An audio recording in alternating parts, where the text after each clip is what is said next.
Général Hammond, le colonel Jack O'Neill. À la retraite.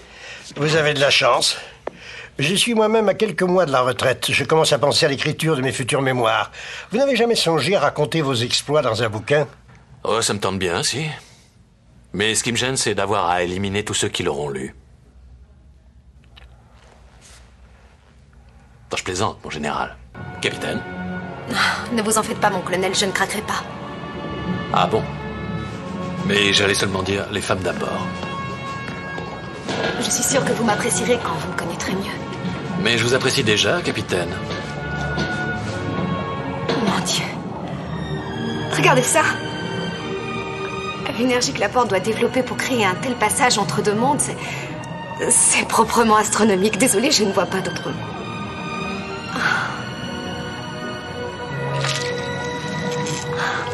C'est fou, on arrive même à voir les fluctuations de la porte d'arrivée. Oui. Et ça aussi. Qu'est-ce que c'est? Buvez. Ah, c'est un pouce au crime. Pouce au crime?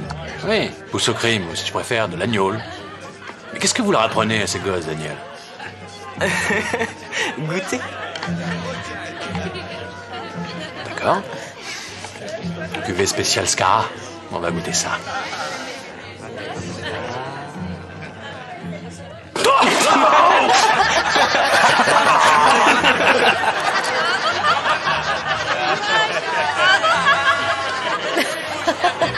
Oh, c'est super! C'est super! Pouce au crime. Nos petits soldats ont bien grandi, mon colonel.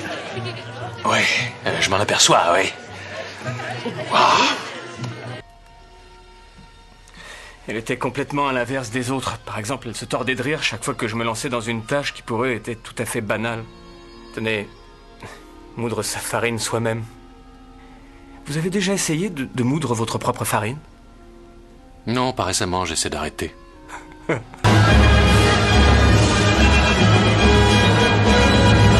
pourrais sauver tous ces gens!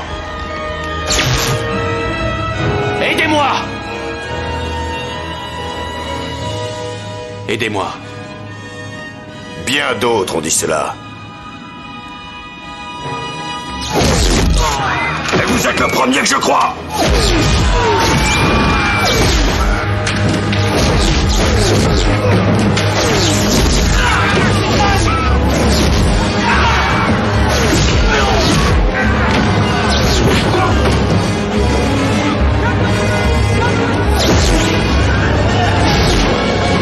Hey, venez!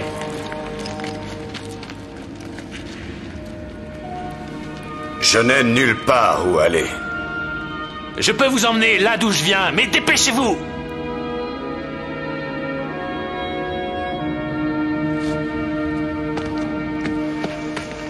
Comment vous appelez? Tilk, Tilk. Où est-ce qu'ils emmènent Scara, le garçon? à la porte des étoiles. Après avoir choisi les autres pour leurs enfants, ils retournent chez eux directement. On aurait dit un animal, elle était cinglée. Est-ce qu'elle va mieux? Je vais aller la voir. Pourquoi? Comment ça, pourquoi? Parce que je m'inquiète pour elle. Vous vous inquiétez pour elle, qu'est-ce que ça veut dire? Ça veut dire je m'inquiète pour elle, c'est mon amie. Lâchez-moi. Daniel, vous n'avez pas à vous inquiéter pour elle. De quoi vous parlez? Je C'est parle de ridicule, Samantha, Jack. petite ordure, alors arrêtez de lui tourner autour. D'accord. D'accord, Jack. Je crois que vous devriez venir avec moi à l'infirmerie, d'accord, Jack? Et soyez gentil de me lâcher le bras, s'il vous plaît. Jack!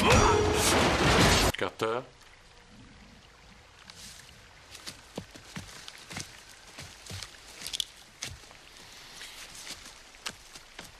Je veux que vous rameniez Connor par la porte et que vous fassiez un rapport au général Hammond sur ce qui se passe ici.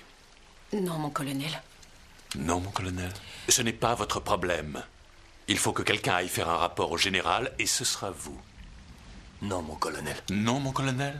Si nous finissons le temple, Jonas nous offrira un ciel orange. Ça sera bien, nous pourrons sortir en plein jour, il n'y aura plus jamais de maladie. Un ciel orange? Le ciel, au-dessus de nous. Ah, merci, je sais ce que c'est que le ciel, mais il n'est jamais facile d'abattre quelqu'un de sang-froid. Je sais. Écoutez, je ne suis pas un expert en la matière, Mais je me souviens quand même assez bien d'un commandement. Je crois que c'est le premier. Oui, je le connais. C'est celui qui dit aucun autre dieu tu ne chériras, c'est ça? Bon, bah alors c'est pas le premier. Je me demande pourquoi un Goa'uld les aurait déposés sur cette planète. C'est peut-être un bon Goa'uld. Non. Ouais, allons-y. Si ça existait, ça se saurait déjà. Je ne savais pas que ma réflexion aurait un tel effet comique. Mais les Goa'uld sont jamais bons. Je le sais.